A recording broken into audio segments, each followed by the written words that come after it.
Entonces, como les venía diciendo, el guante de acero, el cuchillo y la chaira, básicamente. Por supuesto, una tabla para trabajar encima de ella y las mesas aceradas en acero inoxidable para procurar la inocuidad de los alimentos. Sí. ¿Cómo es el control de mermas en la hora que usted trabaja o en el lugar donde usted trabaja? Bueno, las mermas en la parte de corte de carnes se presentan dos tipos de mermas, básicamente. Una es la merma por hermoseado de la pieza de carne, que es la grasa, los nervios, el tejido conectivo, el colágeno que pueda traer, eso es una merma. Esa merma generalmente siempre la asume el, el pedazo de carne limpio. Se le agrega y ese costo lo asume ese pedazo. Pero hay otra merma que se da en el cuarto frío. Cuando la carne llega al cuarto frío, entonces mientras está refrigerándose, ella sufre una merma ahí. Entonces de 100 kilos que uno reciba de carne cuando la va a procesar, se pesan y ya no hay 100 kilos, hay 98 o 97, depende mucho de la textura de la carne, ¿sí? Y, y cuando la carne está colgada, pues hay más posibilidad de que la merma sea mayor. Entonces esa merma se ajusta en el documento que se llama MICTAG. Entonces ya entraron 100, pero cuando se sacan a procesar solo hay 97. Entonces se coloca en el MICTAG -3 por pérdida de deshidratación o de goteo de la carne. En la carne, sí, señor. Y así se va controlando.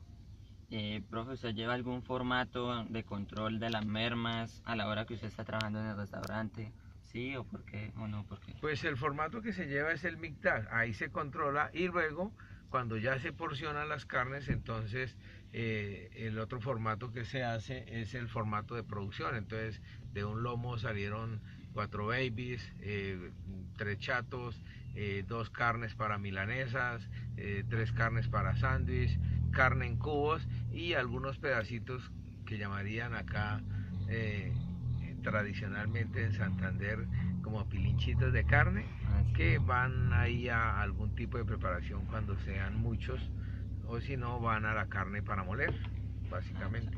Entonces ese formato se detallan los valores, los precios de los, perdón, el gramaje de cada corte y luego se suma y tiene que dar como en contabilidad, tiene que dar cantidades iguales. Cantidades iguales, sí, señor. ¿Cuáles son los usos que usted usa a la hora de trabajar que dan a la merma esas 3 porciones o cómo usted aprovecha al máximo esas mermas? Pues entonces, si lo que quedan son carne en cubos, ese se utiliza para estofados o para gulas, dependiendo del corte de carne que se esté trabajando. Si quedan pilinchitos, los pilinchitos santanderianos, si quedan esos pilinchitos, esos irían a la carne para moler, ¿sí?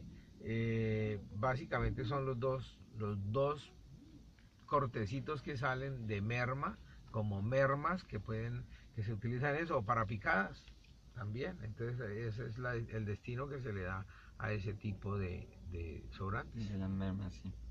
¿Qué fue lo que lo llevó a usted a apasionarle tanto la cocina? Pues la verdad es que cuando yo tenía 7 años de edad en la ciudad de Bogotá, vi un programa de televisión que se llamaba Cocine de Primera con Segundo y obviamente el cocinero que estaba en la televisión, en blanco y negro por supuesto, era nada más y nada menos que el ilustre cocinero colombiano Segundo Cabezas, el primer gran cocinero que llevó la cocina colombiana a los grandes salones franceses y del cual poco mencionas entre otras cosas los cocineros nuevos y algunos de la vieja guardia. Poco recuerdan al ilustre Segundo Cabezas. Para mí fue la inspiración y la persona que me llevó a soñar a ser cocinero. A mi mamá le dije que iba a ser como ese señor que estaba en la cocina y poco a poco ese sueño se fue haciendo realidad. Bien, qué bueno.